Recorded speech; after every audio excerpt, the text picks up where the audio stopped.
रिश्तेदारों की बातें सुनकर आज दिल पर कुछ बोझ सा महसूस हुआ, तो मैंने सोचा क्यों न घर से बाहर निकलूं और कुछ किसी ऐसी जगह जाऊं जहां दिल को सुकून मिले। तो मैं कुछ देर के लिए घर से निकल पड़ी। बस घर से निकल पड़ी। आओ आपको भी दिखाती हूँ जहाँ पहुँचकर मेरे दिल को बहुत ज़्यादा सुकून मिला। आप भी देखें, मेरे साथ चलें और दुआ मांगें अपने लिए भी और हमारे लिए भी।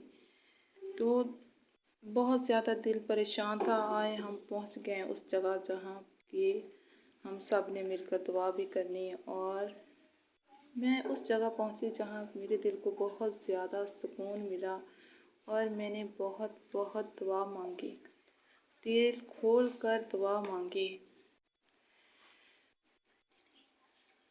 इस वक्त दिल की कैफियत कुछ अजीब सी थी और दिल को बहुत ज़्यादा सुकून मिला मुझे। बस रिश्तेदारों ने तंग करके रखा हुआ है।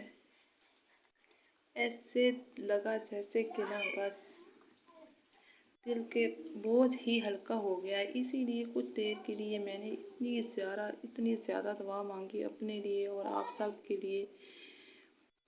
दिल बहुत पुरसुकून सा हो गया इस जगह जाकर दुआ मांग कर।